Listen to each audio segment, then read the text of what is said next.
ಧ್ಯಾನ ಮಂದಿರಕ್ಕೆ ಇವತ್ತಿನ ದಿನ ಹುಣ್ಣಿಮೆ ಧ್ಯಾನ ಕಾರ್ಯಕ್ರಮಕ್ಕೆ ಆಗಮಿಸಿದಂತಹ ಪರಮ ಪೂಜ್ಯ ಅಪ್ಪಂಗಳವರ ಪಾದಕ್ಕೆ ಆತ್ಮಪೂರ್ವಕ ನಮನವನ್ನು ತಿಳಿಸುತ್ತಾ, ಈ ಭೂಮಂಡಲದ ಮೇಲೆ ಗುರುತತ್ವ ಅನ್ನೋದು ಬಹಳ ದೊಡ್ಡದೈತ್ರಿ. ಹಾಗಾಗಿ ಅಂತಹ ಎಲ್ಲ ಗುರುಮಂಡಳಿಗೆ ಒಂದು ಗುರು ಗೀತೆಯ ಮೂಲಕ ನಮನಗಳನ್ನು ತಿಳಿಸೋಣ. ಎಲ್ಲರೂ ಈ ರೀತಿ ಕೈ ಇಟ್ಕೊರಿ.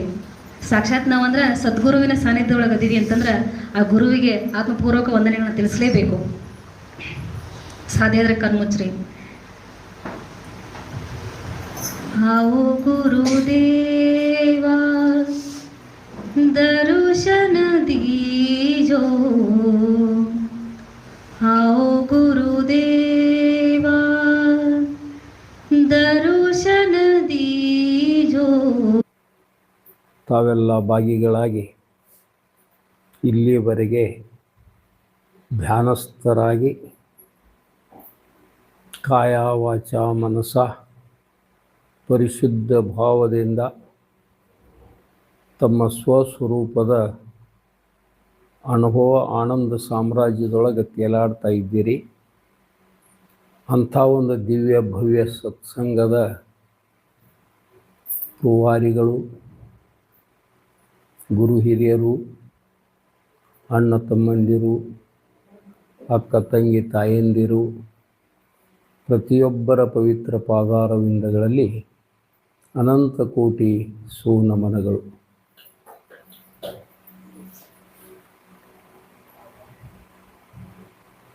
ನಮಗೆ ಸರ್ವೋದಯ ಪಾದಯಾತ್ರೆಯೊಳಗಿದ್ದಾಗಿಂದ ಹಿಡ್ಕೊಂಡು ಈ ನಾಡಿನ ಎಲ್ಲ ಮಠಗಳನ್ನು, ಎಲ್ಲ ದಿವ್ಯ ಪುರುಷರನ್ನು, ಎಲ್ಲ ಸಂಪ್ರದಾಯಗಳನ್ನು ಸಲ್ಲಿಸುವಂಥ ಸೌಭಾಗ್ಯ ನಮ್ಮ ಸದ್ಗುರುವಿನ ಕೃಪೆಯಿಂದ ಪ್ರಾಪ್ತಾಗಿತ್ತು. ಆ ದಿಶೆಯೊಳಗನ ಪರಮ ಪೂಜ್ಯ ಪತ್ರಿಜಿಯವರ ಸಂಪರ್ಕವೂ ನಮಗೆ ಬಂತು. ಈಗ 5-6 ವರ್ಷದ ಹಿಂದೆ ನಮ್ಮನ್ನು ಕೂಡ ಹೈದರಾಬಾದಕ್ಕೆ ಅವರು ಕರೆಸಿಕೊಂಡಿದ್ದರು. ಹೈದರಾಬಾದ ಸತ್ಸಂಗದೊಳಗೆ ಈ ಧ್ಯಾನದ ಬಗ್ಗೆ ಒಂದು 40-45 ನಿಮಿಷ ಪ್ರವಚನ ಮಾಡುವಂಥ ಭಾಗ್ಯವೂ ನನ್ನದಾಯಿತು. ಅದೇ ರೀತಿ ನಾವು ಎಲ್ಲೆಲ್ಲಿ ಪಿರಾಮಿಡ್ಗಳದಾವ, ಧ್ಯಾನ ಯೋಗ ನಡೀತದೆ, ಅವೆಲ್ಲ ವೀಕ್ಷಣೆ ಮಾಡೋದು, ಅದರಿಂದ ಸಹಾಯ ಸಹಕಾರ ತಗೊಳ್ಳೋದು, ಅಲ್ಲಿ ಮೇಲೆ ಭೇಟಿ ಆಗೋದು ನಮ್ಮ ಹವ್ಯಾಸ ಆಗಿಬಿಟ್ಟಿದೆ. ಅದನ್ನು ಪಡ್ಕೊಂಡನ ಸದ್ಗುರು ಸಮರ್ಥ ಸಂಗಮೇಶ್ವರ ದೇವಾಲಯವನ್ನು ಕಟ್ಟಡ ನಿರ್ಮಾಣ ಕಾರ್ಯದೊಳಗೆ ಕೇಂದ್ರ ಬಿಂದು ಸಂಗಮೇಶ್ವರರ ಗದ್ದಿಗೆ ಮೇಲೆ ಏನೋ ಒಂದು ಮೂರ್ತಿ ಪ್ರತಿಷ್ಠಾಪನೆ ಮಾಡೀವಿ. ಅಲ್ಲಿ ಮ್ಯಾಲೆ ನಾವು ಪಿರಾಮಿಡನ್ನು ರಚನೆ ಮಾಡಿದ್ದಾಗಿದೆ.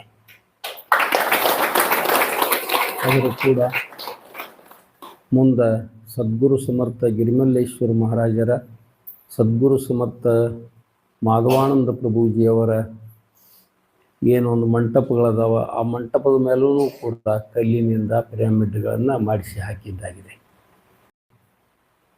ಧ್ಯಾನ ಅಂದ್ರೆ ಧರ್ಮ. ಧ್ಯಾನಮೇವೋ ಪರಂತಪಃ. ತಪಶ್ಚರ್ಯ ಅಂದ್ರೆ ಧ್ಯಾನ. ಧ್ಯಾನಮೇವೋ ಪರಾಶೌಚ. ಧ್ಯಾನ ಅಂದ್ರೆ ಶುಚಿತ್ವ, ವಿಮಲ ಸ್ಥಿತಿ. ತಸ್ಮಾ ಧ್ಯಾನ ಪರೋಭವತಿ ಅಂಥೇಳಿ ಉಪನಿಷತ್ನೊಳಗೆ ಹೇಳ್ಯಾರ. ಅಂಥ ಧ್ಯಾನ ನಮ್ಮ ಭವಸಾಗರವನ್ನು ದಾಟಿಸ್ತತಿ ಎನ್ನುವಂಥ ನಮ್ಮ ಪ್ರಾಚೀನ ಕಾಲದಿಂದಲೂ ಯೋಗ ಋಷಿಗಳು ಉಪನಿಷತ್ಗಳು ಉಲ್ಲೇಖ ಮಾಡಿದ್ದಾರೆ. ಅದನ್ನೊಂದಿಷ್ಟು ಸ್ವಲ್ಪ ನಾವು ಅವಲೋಕನೆ ಮಾಡಿದಾಗ, ಧ್ಯಾನ ಎದಕ್ಕೆ ಬೇಡ ಅಂತೀರಿ? ಒಕ್ಕಲ್ತನ ಮಾಡ್ತೀರಿ, ಕ್ರಿಯಾಕರ್ಮಗಳನ್ನು ಮಾಡ್ತೀರಿ, ರಾಜಕಾರಣ ಮಾಡ್ತೀರಿ, ಶಿಕ್ಷಣ ಸಂಸ್ಥೆಗಳನ್ನು ಕಟ್ತೀರಿ, ಜೀವನವನ್ನು ರೂಪಿಸ್ಕೊಳ್ತೀರಿ. ಅದಕ್ಕೇನು ಬೇಕು ಅಂತ ಕೇಳಿದರೆ ಧ್ಯಾನನ ಬೇಕು. ಧ್ಯಾನ ಅಂದ್ರೇನು? ಲಕ್ಷ್ಯ ಅರಸೋದು. ಮನಸ್ಸುಗೊಟ್ಟು ಮಾಡೋದು, ಮನಸಾರೆ ಮಾಡೋದು. ಅಂಥ ಮನಸ್ಸು ಕೆಡಬಾರ್ದು, ಜಾರಬಾರ್ದು, ದುಃಖಿ ಆಗಬಾರ್ದು, ಹೊಯ್ದಾಡಬಾರ್ದು, ಚಂಚಲ ಆಗಬಾರ್ದು, ತನ್ನ ಅಸ್ತಿತ್ವವನ್ನು ಕಳ್ಕೋಬಾರ್ದು ಅಂತ ತಿಳ್ಕೊಂಡು ಆ ಮನಸ್ಸಂದ್ರೆ ಏನು? ದೇಹ ಮತ್ತು ಆತ್ಮಗಳ ಬೆಸುಗೆ. ದೇಹ ಮತ್ತು ಆತ್ಮಗಳನ್ನು ಬೆಸ್ಕೊಂಡಂಥ ಕೊಂಡೇನದ ಅದು ಭಾಳ ಗಟ್ಟಿಮುಟ್ಟಾಗಿರ್ಬೇಕಾಗ್ತೈತಿ, ಪರಿಶುದ್ಧವಾಗಿರ್ಬೇಕಾಗ್ತೈತಿ. ಆ ಮನಸ್ಸನ್ನು ನಾವು ನಮ್ಮ ಆಧೀನದೊಳಗೆ ಇಟ್ಕೊಂಡು ನಮಗೆ ಬೇಕಾದ್ದನ್ನು ಸಾಧಿಸಲಿಕ್ಕೆ ಅನುಕೂಲ ಆಗ್ತದೆ. ನಮ್ಮ ಆಧೀನ ತಪ್ಪಂದ್ರೆ, ಮನಸ್ಸಿನ ಗುಲಾಮರಾದೀವಿ ಅಂದ್ರೆ ನಮಗೆ ಯಾವ ಕೆಲಸ ಪರಿಪೂರ್ಣ ಆಗುವುದಿಲ್ಲ, ಸಾಧ್ಯ ಆಗುವುದಿಲ್ಲ. ಅಂಥ ಮನಸ್ಸನ್ನು ಕಟ್ಟಿದವರು, ಮನಸ್ಸಿನ ಮಾಲೀಕರಾದವರು, ಮನಸ್ಸಿನ ತಮ್ಮ ಹತೋಟಿಯೊಳಗೆ ಇಟ್ಕೊಂಡವರು ಮಹಾವಿಜ್ಞಾನಿಗಳಾಗ್ಯಾರ, ಜ್ಞಾನಿಗಳಾಗ್ಯಾರ, ಪ್ರಬುದ್ಧರಾಗ್ಯಾರ, ಸುಖ ಶಾಂತಿ ಸಮಾಧಾನ ನೆಮ್ಮದಿಯನ್ನು ಪಡೆದಾರ. ಅದ ಮನಸ್ಸನ್ನು ಕೀಳಾಗಿ, ಯಾಕಂದ್ರೆ ನಾವು ಉಸಿರು ತಗೊಂಡು ಕೂಡಲೇ ಜೀವಂತ ಆಗ್ತದೆ, ಶಕ್ತಿಯ ಜುಳುಕು ಪ್ರಾರಂಭ ಆಗ್ತದೆ. ಆ ಶಕ್ತಿಯ ಜುಳುಕಿನೊಳಗೆ ಸಂಕಲ್ಪ ಮೂಡ್ತತಿ. ಆ ಸಂಕಲ್ಪದೊಳಗೆ ಅಹಂಕಾರದ ಸ್ಪರ್ಶ ಆಗ್ತದೆ, ಸಂಕಲ್ಪ ಕೆಡ್ತತಿ, ವಿಕಲ್ಪ ತಯಾರಾಗ್ತೈತಿ. ಆ ವಿಕಲ್ಪ ತಯಾರಾದಂಥದ್ದು ಕಲ್ಪನಾ. ಆ ಕಲ್ಪನಾ ತಯಾರಾಗಿ ಅಲ್ಲೇ ಉಳಿದಿಲ್ಲ. ಪರ ಪಶ್ಯಂತಿ ಮಧ್ಯಮ ವೈಖರಿ ಅಂತ ತಿಳ್ಕೊಂಡು ಅದು ಹೊರಗೆ ಬರ್ತದೆ. ನಮ್ಮ ಆತ್ಮಶಕ್ತಿ ವಿಕಾರಗೊಂಡು ಮನಸ್ಸು ತಯಾರಾಗಿ ಹೊರಗೆ ಬತ್ತಂದ್ರೆ ಅದರ ಅವಸ್ಥೆ ಹೆಂಗಂದ್ರೆ ಹೊರಮುಖ ಅವಸ್ಥೆ ಅದ. ನೀವು ಇಲ್ಲಿ ಕುಂತಾರೆ, ಸ್ವಲ್ಪ ಮನಸ್ಸಿನ ಕಡೆ ಲಕ್ಷ್ಯ ಹಾಕ್ರಿ. ಇಲ್ಲೇ ಇದ್ರೆ ಪಾಡ. ಮನೆ ಕಡೆ ಹೋಗಿತ್ತಂದ್ರೆ, ಸಮಯ ಭಾಳ ಆಗೈತಿ ಅಂದ್ರೆ, ಇವ್ರೆಂಥ ಪ್ರವಚನ ಓಡಾಕತ್ತಾರೆ ಅಂತಂದ್ರೆ ಮನಸ್ಸಿನ ಕೆಲಸ ಅದು. ಮನಸ್ಸು ಯಾವತ್ತೂ ವಿಷಯದೊಳಗೆ ಹರಿದಾಡ್ತತಿ. ಅದರ ಆಹಾರನ ವಿಷಯ. ನಾಮ ರೂಪ ರಸ ಗಂಧ ಸ್ಪರ್ಶ, ಈ ಪಂಚ ವಿಷಯದೊಳಗೆ ಮನಸ್ಸು ಹರಿದಾಡಕೈತಿ ಅಂದ್ರೆ ವಿಷಯ ಆಗ್ತೈತಿ. ವಿಷಯ ಅಂದ್ರೆ ವಿಷ. ಆ ವಿಷ ಸೇವನೆ ಮಾಡಿದರೆ ಯಾರು ಶುದ್ಧಕ್ಕಾರ ಹೇಳ್ರಿ? ಸಾಧ್ಯ ಆಗುವುದಿಲ್ಲ. ಹೀಗಾಗಿ ಮನಸ್ಸು ಅಧೋಮುಖಗೊಂಡು ವಿಷಯದೊಳಗೆ ಹರಿದಾಡಿ ತನ್ನನ್ನು ತೊಡಗಿಸಿಕೊಂಡು ಏನು ಮಾಡ್ತತಿ ಅಂತಂದ್ರೆ ಚಿಂತೆನೆ ಮಾಡ್ತತಿ. ಅದರ ಸಾರ ಮನಸ್ಸಿನ ಕೆಲಸ ಏನು? ಚಿಂತೆ ಮಾಡೋದು. ಆ ಚಿಂತೆಯನ್ನು ಯಾರು ಬಿಟ್ಟವ್ರದಾರ ಹೇಳ್ರಿ? ಯಾರಿಗಿಲ್ಲ ಹೇಳ್ರಿ? ರಾಜಾನ ಹಿಡ್ಕೊಂಡು, ರಂಕನ ಹಿಡ್ಕೊಂಡು, ಪ್ರತಿಯೊಂದು ಮಲೆಂಬಿಕೋಸ್ ಪ್ರತಿಯೊಬ್ಬರಿಗೂ ಚಿಂತೆ ಐತೆ ಐತಿ. ಒಂದಿಲ್ಲ ಒಂದು ಚಿಂತೆ ಐತಿ. ಆ ಚಿಂತೆ ದುಃಖಕ್ಕೆ ಕಾರಣ. ಚಿಂತೆ ಮಾಡೋರು ಎಂದರೆ ಸುಖಿಗಳಾಗ್ತಾರ ಅಂದಿರಿ? ಶಾಂತಕ್ಕಾರ, ನಿದ್ರೆ ಹತ್ತತಿ, ತೃಪ್ತಿ ಪಡಿತಾರ, ಸುಖ ಪಡಿತಾರ? ಇಲ್ಲ. ಹೀಗಾಗಿ ನಾವು ಚಿಂತಿತರಾಗಿ ಅಂದಮೇಲೆ ಆ ಚಿಂತೆ ದೂರ ಆಗಬೇಕಾದ್ರೆ ಏನು ಮಾಡಬೇಕು? ಆ ಚಿಂತೆ ದೇವರೊಳಗೆ ಬೆರಿಬೇಕಂತಾರೆ. ದೇವರು ಎಲ್ಲಿದ್ದಾನ? ತನ್ನ ಬಿಟ್ಟು ದೇವರೆಲ್ಲ, ಮನ್ನ ಬಿಟ್ಟು ಮಡಿಕೆ ಎಲ್ಲ ಅಂತಾರೆ. ಹಾಗಾದ್ರೆ ಏನು? ನನ್ನೊಳಗೆ ಆತ್ಮಹತ್ಯೆ ಅಂತ ನಾ ಮಾತಾಡ್ತೀನಿ, ನಿಮ್ಮೊಳಗೆ ಆತ್ಮಹತ್ಯೆ ಅಂತ ಕೇಳಾಕತ್ತಾರೆ. ಆತ್ಮ ಹೋತಂದ್ರೆ ಇಟ್ಕೋತೀರಿ, ಮಾರಾದ ಅಂತೀರಿ? ಇಲ್ಲ. ಏನು ಮಾಡ್ತೀರಿ? ಹುಗಿದು ಬಿಡ್ತೀರಿ ಅಥವಾ ಸುಟ್ಟು ಬಿಡ್ತೀರಿ. ಇಲ್ಲಿ ಯಾವುದು ಸತ್ಯ? ಆತ್ಮವೇ ಸತ್ಯ. ಆತ್ಮ ಯಾರು? ಆತ್ಮನೇ ತಾನು, ಆತ್ಮನೇ ನಾನು. ಆತ್ಮ ಯಾರದು? ಪರಮಾತ್ಮನ ಅಂಶ. ಪರಮಾತ್ಮ ಬೇರೆ, ಆತ್ಮ ಬೇರೆ ಅಲ್ಲ. ಪರಮಾತ್ಮನೇ ಆತ್ಮ, ಆತ್ಮನೇ ಪರಮಾತ್ಮ. ತಾ ಯಾರದ? ತಾನೇ ಪರಮಾತ್ಮ, ತಾನೇ ದೇವರು. ವೇದ ಶಾಸ್ತ್ರ ಪುರಾಣಗಳೇನು ಹೇಳ್ತವ? ಅಹಂ ಬ್ರಹ್ಮಾಸ್ಮಿ, ನಾನೇ ಬ್ರಹ್ಮ. ಅಯಮಾತ್ಮ ಬ್ರಹ್ಮ, ನನ್ನ ಆತ್ಮನ ಬ್ರಹ್ಮ. ತತ್ವಮಸಿ, ಅವನೇ ನಾನು, ನಾನೇ ಅವನು. ನಾನು ನೀನು ಅಷ್ಟೇ. ಸರ್ವಂ ಕಲ್ವಿದಂ ಬ್ರಹ್ಮ, ಎಲ್ಲವೂ ಬ್ರಹ್ಮವೇ. ಅವ್ನು ಬಸವಣ್ಣ ಹೇಳೋದಿಲ್ಲ, ಎತ್ತ ನೋಡಿದ ತತ್ತ ನೀನೇ ದೇವ. ನಾ ಎಲ್ಲಿ ನೋಡ್ತೀನೋ, ಯಾರನ್ನು ನೋಡ್ತೀನೋ ಅವರೆಲ್ಲ ದೇವರಂತಾನೆ. ಹಂಗಂದ ಮೇಲತ್ತ ತಾ ದೇವರಿದ್ದುಕೊಂಡು ಏನು ಮಾಡೀವಿ ನಾವು? ಮರ್ತೀವಿ. ದೇವರ ಮರ್ತೀವಿಲ್ರಿ. ಮತ್ತು ಈಗ ಏನು ಮಾಡೋದು? ನೆನಪು ಮಾಡ್ಕೊಳ್ಳೋದು. ನೆನಪು ಮಾಡ್ಕೊಳ್ತಾರದಿಂದ ಯಾರು ನಾವು? ದೇವರಲ್ಲ. ದೇವ್ರು ಇದ್ದವ್ರದೀವಿ. ನಮ್ಮ ಮೂಲ ಸ್ವರೂಪನ ಅದು. ನೆನಪು ಮಾಡ್ಕೊಳ್ಳೋದು. ನೆನಪು ಮಾಡ್ಕೊಳ್ಳುವಂಥ ವಸ್ತು ಯಾವ್ದು ನಮ್ಮೊಳಗೆ? ಮನಸ್ಸು. ಆ ಮನಸ್ಸು ಹೆಂಗದ? ಚಂಚಲದ. ಆ ಮನಸ್ಸು ವಿಷಯದೊಳಗೆ ಹರಿಗಾಡಕತ್ತೈತಿ. ಈಗೇನು ಮಾಡೋದು? ಆ ವಿಷಯದೊಳಗೆ ತೊಡಗಿದಂಥ ಮನಸ್ಸನ್ನು ತೆಗೆದು ದೇವರೊಳಗೆ ಬೆರೆಸೋದು. ಹಾಗಾದ್ರೆ ದೇವ್ರು ಯಾರು? ತಾ ದೇವ್ರಂದ್ರೆ ಯಾವುದು? ಚೈತನ್ಯ ಅಲ್ಲ. ಚೈತನ್ಯ ಹೆಂಗೆ ಮೂಡ್ತತಿ? ಉಸಿರಾಟಿನ ಮೂಲಕ.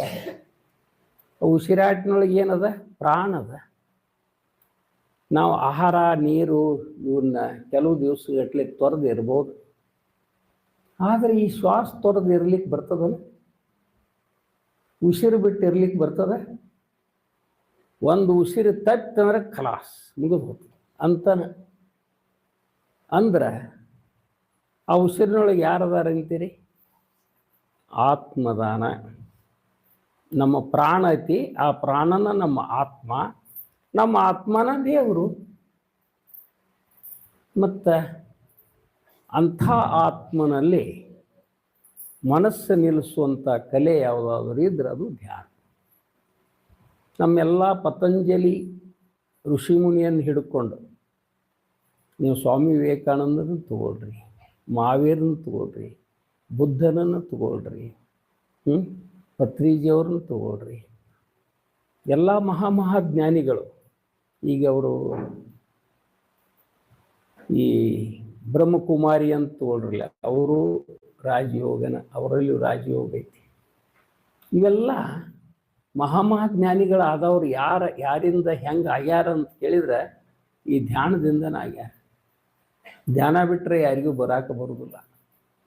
ಧ್ಯಾನ ಅಂದ್ರೆ ಅಂತಿಮ ಸತ್ಯ.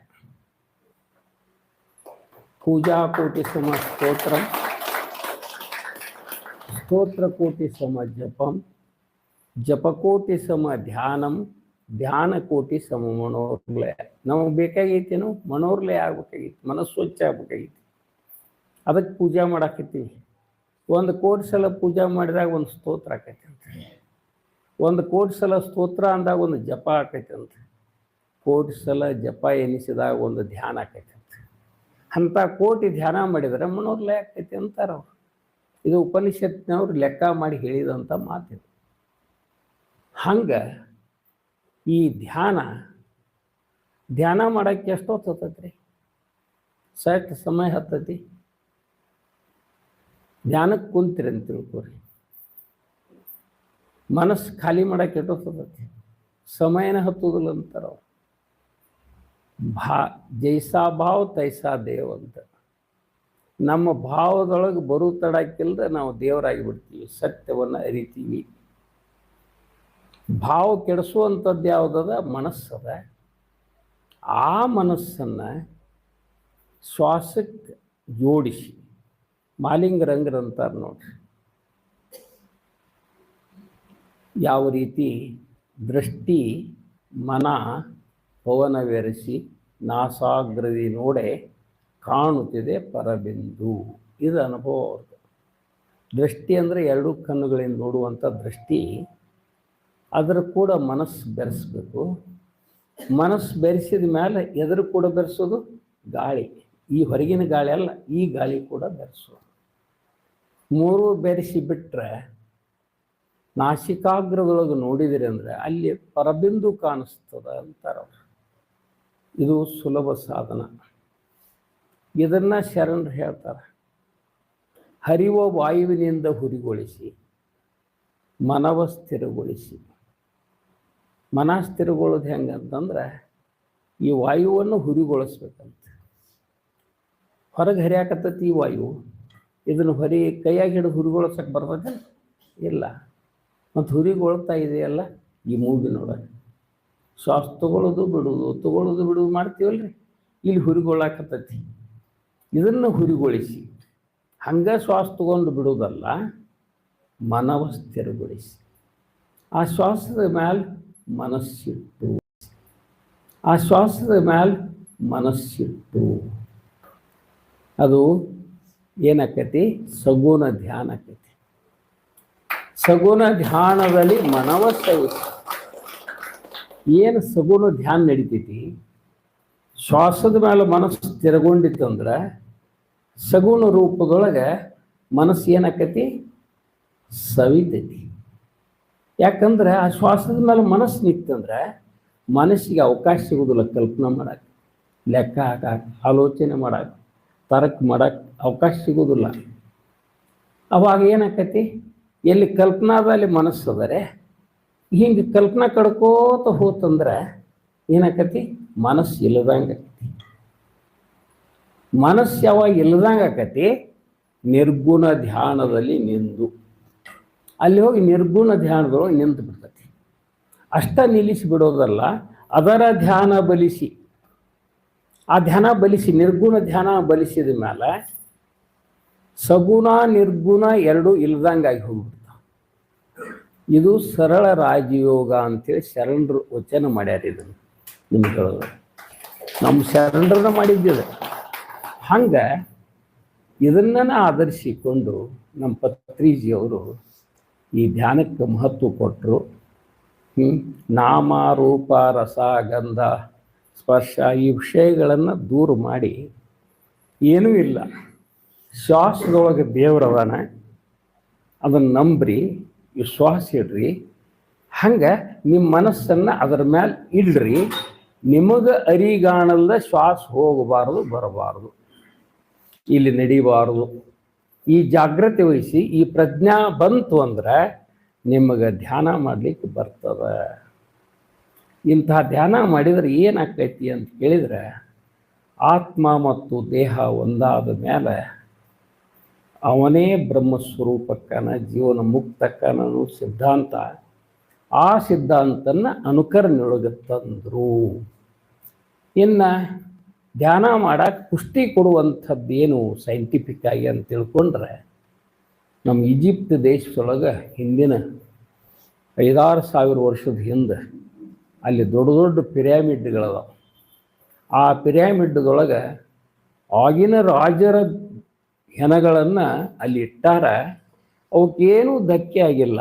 ಯಾಕೆ ಆಗಿಲ್ಲ ಅಂತ ಕೇಳಿದರೆ, ಪಿರಾಮಿಡ್ದೊಳಗೆ ಒಂದು ಕಾಸ್ಮೆಟಿಕ್ ಎನರ್ಜಿ ಅಂತ ಅದು ಹರಿಯುವುದರಿಂದ ಅದು ಕೆಡೋದಿಲ್ಲ. ಈಗ ನೋಡ್ರಿ, ಪಿರಾಮಿಡ್ ರಚನೆ ಮಾಡಿದ ಮೇಲೆ ಅದರ ಕಿಂಗ್ ಪಾಯಿಂಟ್ ಅಂತ ಏನದ, ಅಲ್ಲಿ ನೀವು ಕಟ್ಟಡ ಮಾಡಿರಿ, ಮ್ಯಾಲೆ ಅಲ್ಲಿ ಇಟ್ಟರಿ. ಅಲ್ಲಿ ನೀವು ಒಂದು ಚರಿಗೆ ಹಾಲು ತಂದು ಇಟ್ಟು ಬಿಡ್ರಿ, 15 ದಿವಸ ಇಟ್ಟರು ಕೆಡಂಗಿಲ್ಲ ಅಂತ. ಪಿರಾಮಿಡ್ದ ವಿಶೇಷತೆ ಮತ್ತೇನೂ ಇಲ್ಲ. ಪಿರಾಮಿಡ್ ಅಂದ್ರೆ ನಮ್ಮನ್ನು ತಾಜಾ ಇಟ್ಟುಬಿಡ್ತತಿ. ನಮಗೆ ಯಾವುದೇ ಥರದ ಗೊಂದಲಗಳನ್ನು, ಯಾವುದೇ ಥರದ ದುಃಖವನ್ನು ಎಲ್ಲ ದೂರ ಮಾಡುವಂಥ ತಾಕತ್ತು ಈ ಪಿರಾಮಿಡ್ದಾಗದ. ಅದು ಎಷ್ಟು ಪರ್ಸೆಂಟ್ ಹರಿತೈತಿ ನಮ್ಗೆ? ಎಷ್ಟು ಪರ್ಸೆಂಟ್ ಹರಿತಿದೆ? 25% ಹರಿತೈತಿ, 75% ಉಳಿತದ. ಅದಕ್ಕೆ ಪಿರಾಮಿಡ್ದೊಳಗೆ ಕುಂತು ನಾವು ಧ್ಯಾನ ಮಾಡಿದರೆ ಸುಲಭವಾಗಿ ಸಮಾಧಿ ಸ್ಥಿತಿ ಲಾಭ ಆಗ್ತೈತಿ. ಇದನ್ನು ಕಂಡುಹಿಡಿದು ಈ ಪಿರಾಮಿಡ್ವನ್ನು ಜಗತ್ತಿಗೆ ಪ್ರಸಿದ್ಧಿ ಮಾಡಿಕೊಟ್ಟವ್ರು ಯಾರು ಅಂದ್ರೆ ಪತ್ರಿಜಿ ಮಹಾಸ್ವಾಮಿ.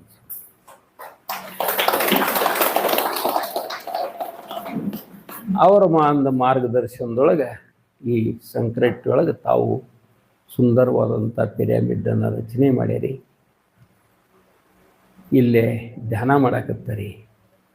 ಇದರ ಲಾಭಗಳು ಏನು ಅಂತ ಕೇಳಿದರೆ, ನಮಗೆ ದೈಹಿಕವಾಗಿ, ಮಾನಸಿಕವಾಗಿ, ಆಧ್ಯಾತ್ಮಿಕವಾಗಿ ಲಾಭ ಆಕೈತಿ. ನಮ್ಮ ದೇಹ ಸದೃಢಗೊಳ್ತದೆ, ರೋಗಗಳು ದೂರ ಆಗ್ತವ. ಆಮೇಲೆ ಸದೃಢವಾದಂಥ ದೇಹದೊಳಗೆ ಸದೃಢವಾದಂಥ ಮನಸ್ಸು ತಯಾರಾಕತಿ.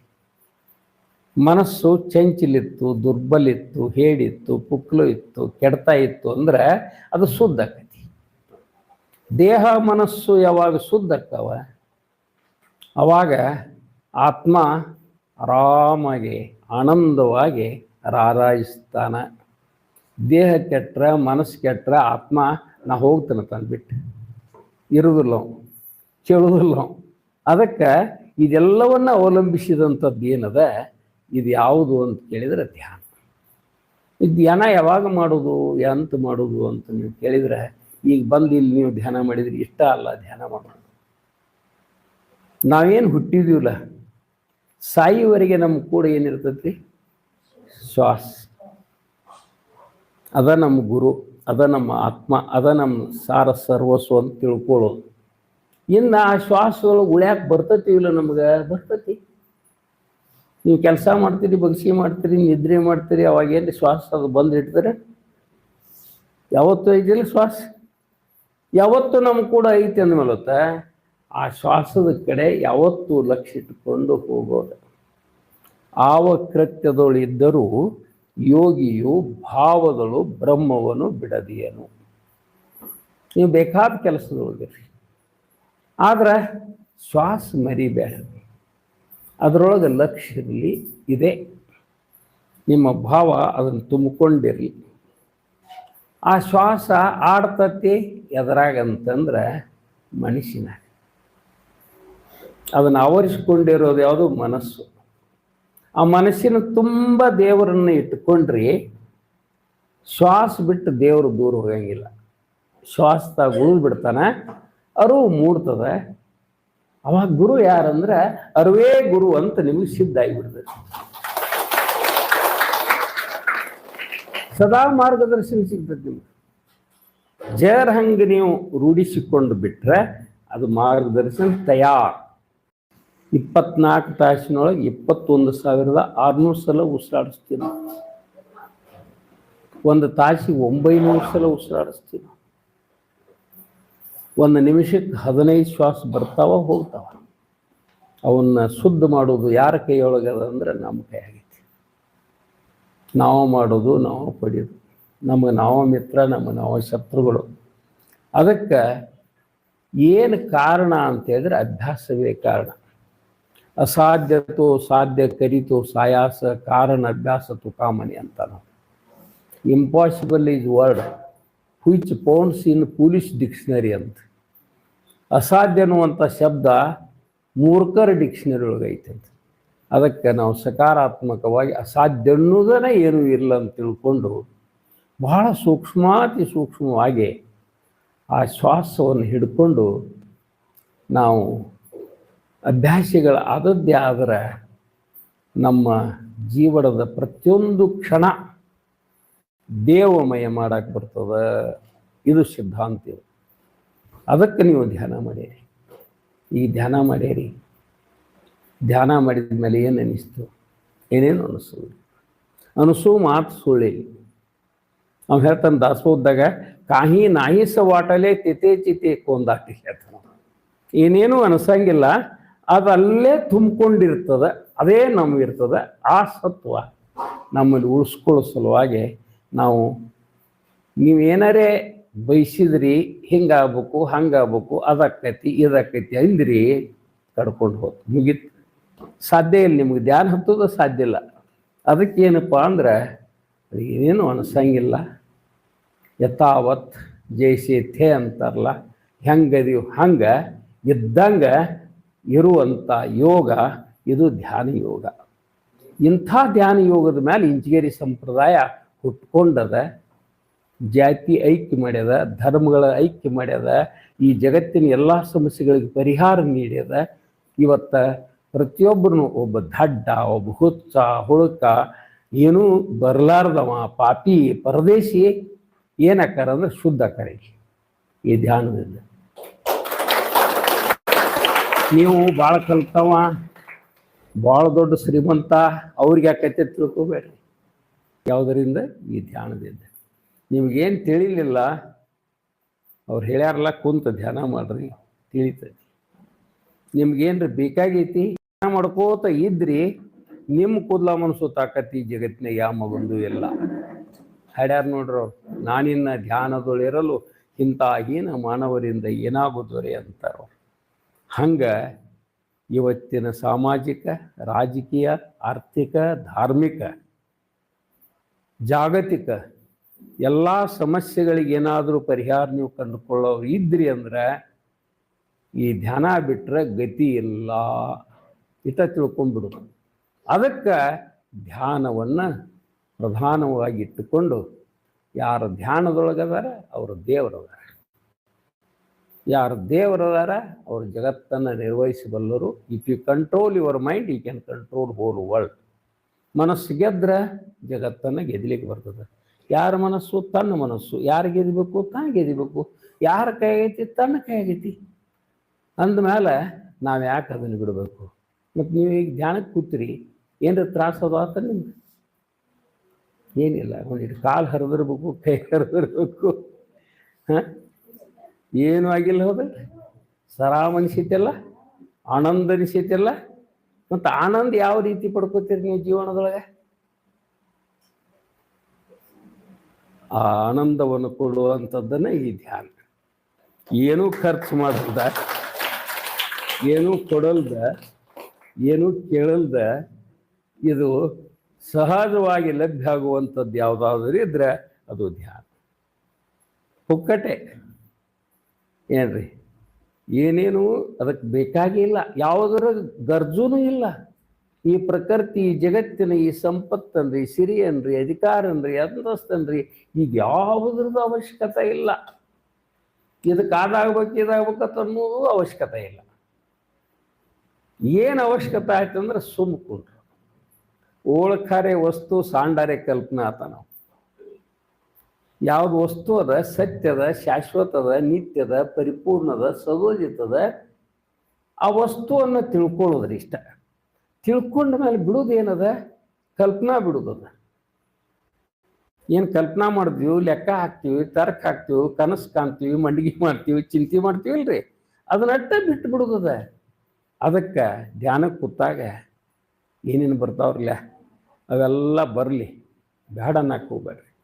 ಬ್ಯಾಡ ಅನ್ನಕ್ಕೆ ಹೋದ್ಮೇಲೆ ಶುರು ಆತದ ಅಡ್ಡ ಬತ್ತ. ಅದಕ್ಕೆ ಬ್ಯಾಡ ಅನ್ಬೇಡ್ರಿ, ಬರಲಿ, ಏನು ಬರ್ತೈತಿ ಬರಲಿ, ಬಂದು ಹೋಗ್ಲಿ. ಅದು ಬಂದದ್ದು ಇರಂಗಿಲ್ಲ, ನಿಲ್ಲಂಗಿಲ್ಲ. ಹಾಂ, ಕೆಟ್ಟ ವಿಚಾರಗಳು ಬಂದು ತಿಳ್ಕೊಂಡು ಅವು ಉಳಿತಾವನ ಉಳಿದಿಲ್ಲ. ಯಾಕಂದ್ರೆ ಮನುಷ್ಯನ ಸ್ವರೂಪ ಹಂಗೈತಿ, ಅದು ಮುಂದೆ ಓಡ್ತಾ ಇರ್ತದೆ, ಮುಂದೆ ಉಳಿತದೆ. ನಾನು ಮುಂದೆ ಹೋಳಿಗೆ ತಂದು ಇಟ್ಟರೆ ಹುಗ್ಗಿ ಬಿಡ್ತೈತೆ. ಹೋಳಿಗೆ ಮೇಲೆ ಇರೋದಿಲ್ಲ ಅದು, ಹುಗ್ಗಿ ಬತ್ತ ಅನ್ನೋದ್ರಾಗ ರೊಟ್ಟಿ ಬಿಡ್ತೈತಿ. ಎಷ್ಟು ಅರ್ಧ ಕ್ಷಣದೊಳಗೆ ಹಂಗೆ ಕ್ಷಣಕ್ಕೆ ಬದಲಾಗ್ತಿರ್ತೈತಿ, ಕ್ಷಣಕ್ಕೆ ಕೊಡ್ತಿರ್ತಾವೆ. ಅದ್ರ ಕಡೆ ಲಕ್ಷ್ಯ ಹಾಕಬೇಡ್ರಿ. ಲಕ್ಷ್ಯ ಹಾಕೋದು ಒಂದು ಹೇಳ್ಯಾರಲ್ಲ, ಆ ಶ್ವಾಸದ ಮೇಲೆ ಲಕ್ಷ್ಯ ಹಾಕ್ರಿ. ಒಂದೂ ಶ್ವಾಸ ಬಿಡದೆ ಧ್ಯಾನ ಮಾಡಕ್ಕೆ ನೀವು ಪ್ರಯತ್ನ ಪಡ್ರಿ. ಸಹಜವಾಗಿ ಮನೋರ್ಲಯ ಆಕತಿ, ವಾಸನಾಕ್ಷಯ ಆಕತಿ, ಆನಂದ ಲಭಿಸ್ತದೆ. ಅಂಥ ಆನಂದ ಸವೇಲಾರ್ದ ಸುಖ ಅದು ಅದರೊಳಗನೆ ಐತಿ. ನಾ ಶ್ವಾಸ ತಗೊಂಡು ಬಿಡೋದ್ರಾಗ ಮಧ್ಯದೊಳಗೆ ಏನು ಕುಂಭಕ್ಕದಲ್ಲ, ಅದರಾಗ ದೇವರು ಪ್ರಕಟ ಅದ. ದೇವ್ರು ಎಲ್ಲಿ ಅದಾನಂದ್ರೆ ಅಲ್ಲಿ ಅದ. ಚೇತನ ಅವ ಎಲ್ಲಿ ಅದಾನ, ಎಂತದಾನ ಅಂತ ಕೇಳಿದ್ರೆ ಅವ ಇಲ್ಲದಂಥ ಜಾಗನೇ ಇಲ್ಲ, ಎಲ್ಲ ಕಡೆ ತುಂಬ್ಯಾನ. ಅವ ಎಷ್ಟು ಲಭ್ಯ ಅದಾನಂದ್ರೆ ಈ ಜಗತ್ತಿನೊಳಗೆ ಯಾವುದೇ ವಸ್ತು ಅಷ್ಟು ಲಭ್ಯ ಇಲ್ಲ, ದೇವರನ್ನ ಲಭ್ಯ ಅದಾನ. ಚೈತನ್ಯ ಅವ ದೇವ್ರು ಇಷ್ಟು ಲಭ್ಯ ಅದಾನಂದ್ರೆ ಹೆಂಗದಾನ ಅಂತ ಕೇಳಿದ್ರೆ ತಾನ ದೇವರದಾನ ಅಂತ ಸಿದ್ಧಾಂತಕ್ಕೆ ಬಂದ್ಬಿಡ್ತೈತಿ. ತಾನ ದೇವರ ಮತ್ತು ಇದಕ್ಕೇನಾಯ್ತು? ಹಿಂಗೆ ದೇವರನ್ನು ಮರ್ತದ್ದನ್ನು ನೆನಪಿಸಿಕೊಟ್ಟಾರ, ಧ್ಯಾನ ಮಾಡಂದಾರ, ದೇವರಾಗಂದಾರ. ಅಂದಮೇಲೆ ನಾವೆಲ್ಲ ಅದನ್ನು ನಂಬಿ ನೆಚ್ಚಿ ವಿಶ್ವಾಸ ಇಟ್ಟು ಕಳ್ಳಿಗೆ ಹಚ್ಕೊಂಡು ಭಾವ ಕೊಟ್ಟು ಕಳ್ಳು ಕೊಟ್ಟು ನಾವು ಮಾಡೋರು ಅದೀಪ ಅಂದ್ರೆ ದೂರವಿಲ್ಲವೋ ಮುಕುತಿ ದೂರವಿಲ್ಲವೋ ದಾಡ್ಯಾರಲ್ರಿ. ಹಂಗೆ ಅತಿ ಸಮೀಪ ಒಂದೇ ಕೂಗಳಂತೆ ವೈಕುಂಠ ಅಂದಾರಿಲ್ಲ, ಒಂದೇ ಶ್ವಾಸದೊಳಗೆ ದೇವ ದರ್ಶನದ. ತುಕಾರಾಮ್ ಮಹಾರಾಜ ವಾರಿ ನೇಮಿಸ್ಕೊಂಡಂತ ಪಂಢರ್ಪುರ್ಗೆ ಹೋಗಿ ದರ್ಶನ ಮಾಡಿದವರು. ವಾರಿ ಅಂದ್ರೆ ಅವ್ನ ಗೆಳೆಯರು ಕೇಳಿದ್ರು, ಏನೋ ಪಂಢರ್ಪುರಕ್ಕೆ ಬಂದಿಲ್ಲ ಮತ್ತು ವಾರಿ ತಪ್ಪಿಸಿದಿಲ್ಲ ನೀ ಅಂದ್ರೆ. ನಾ ತಪ್ಪಿಸಿಲ್ಲ ಅಂದ್ರು. ನಾವೆಲ್ಲಿ ನೋಡೇ ಇಲ್ಲ ಅಂತ. ಎಲ್ಲಿ ನೋಡಿಲ್ಲ? ಯಾಕೆ? ಅವ್ನು ಹೇಳ್ತಾನೆ, ನಾವೊಂದು ಪ್ರತಿಯೊಂದು ಶ್ವಾಸಕ್ಕೊಮ್ಮೆ ಪಾಂಡುರಂಗನ ದರ್ಶನ ಮಾಡಕತ್ತಾನೆ ಅಂತ. ಶ್ವಾಸೋಶ್ವಾಸಿ ನಿಮಿಷೋ ನಿಮಿಷಿ ವಾರಿ ಕೇಳಿ ಪಂಡರಿಸಿ. ಅವ್ರ ಅಭಂಗಿದು. ನಾ ಶ್ವಾಸದ ಬರೋಬ್ಬರಿ ಹೋಗ್ತೇನೆ, ನಾನು ಶ್ವಾಸ ಹೋಗಿ ಎಲ್ಲಿ ಮುಟ್ತದೆ? ಇಲ್ಲಿ ಪಾಂಡುರಂಗದಾನ, ಅಲ್ಲಿ ದರ್ಶನ ಮಾಡಿ ನಾ ಶ್ವಾಸದ ಬರೋಬ್ಬರಿ ಬಂದುಬಿಡ್ತೇನೆ. ಪ್ರತಿಯೊಂದು ಶ್ವಾಸಕ್ಕೊಮ್ಮೆ ನಾ ತಪ್ಪಿಸಿಲ್ಲ. ನಾ ಎಷ್ಟು ಶ್ವಾಸ ಉಸಿರಾಡಿಸ್ತನೋ ಅಷ್ಟು ಸಲ ನಾ ಪಾಂಡುರಂಗ ದರ್ಶನ ಮಾಡ್ಕೋತ ಬನ್ನಿ ಅಂತಾರ. ಅವನು ಸತ್ಯತಿರೋ ನೀವು ಮ್ಯಾಳಿನ ಸತ್ಯತಿರಿ. ಹಂಗ ನಾವು ಕೂಡ ನಮ್ಮ ಆತ್ಮ ದರ್ಶನ ಬೇಕಾಗಿತ್ತು, ದೇವ ದರ್ಶನ ಬೇಕಾಗಿತ್ತು ಅಂದ್ರೆ, ಸ್ವರೂಪ ದರ್ಶನ ಬೇಕಾಗಿತ್ತು ಅಂದ್ರೆ ಶ್ವಾಸ ಹಿಡೀರಿ, ಅಂತರಂಗ ಆಳದೊಳಗೆ ಮುಳುಗಿರಿ, ಆಮೇಲೆ ಅಲ್ಲಿ ದರ್ಶನ ಮಾಡ್ರಿ, ತಿರುಗಿ ಬರ್ರಿ. ಒಮ್ಮೆ ಮಾಡಿ ಬಿಡಬೇಡ್ರಿ. ಸತತವಾಗಿ ಜಾಗ್ರ, ಸ್ವಪ್ನ, ಸುಸುಪ್ತಿ ಮೂರೂ ಅವಸ್ಥಾದಾಗ ಉಳಿಯುವಂಗೆ ನೋಡ್ಕೋರಿ. ಅಖಂಡ ಧ್ಯಾನಿಗಳಾಗ್ರಿ, ಜೀವನ್ಮುಕ್ತರಾಗ್ರಿ ಅನ್ನುವಂಥ ಸಂದೇಶ ಪತ್ರಿಜಿಯವರ್ದದ. ಅದನ್ನು ಸಾಕಾರಗೊಳಿಸಿಕೊಂಡು ತಾವೆಲ್ಲ ಕೃತಾರ್ಥರಾಗಬೇಕಂತೇಳಿ ತಮ್ಮೆಲ್ಲರ ಪಾದಾರು ಬೇಡ್ಕೊಂಡು ನಾನು ಎರಡು ಮಾತಿದೆ.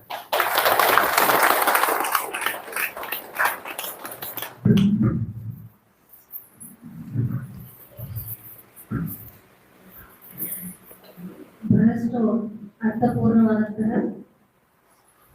ನೇರವಾಗಿ ಆತ್ಮನನ್ನು ತಟ್ಟುವಂತಹ ಪರಮ ಪೂಜ್ಯ ಅಪ್ಪಗಳವರ ಆಶೀರ್ವಚನ. ಇದು ದಿವ್ಯ ಸಂದೇಶ. ಒಂದು ಜೋರದ ಚಪ್ಪಾಳೆ.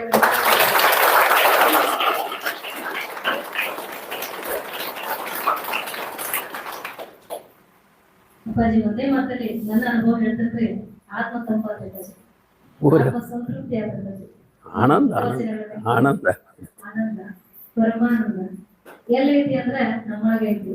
ಕುಂಭಕದೊಳಗೆ ಭಗವಂತನ ಹೇಳ್ತು, ಅದು ಎಲ್ಲೋ ಇಲ್ಲ, ಇದ್ರೊಳಗೆ ಐತಿ. ಹೌದಾ?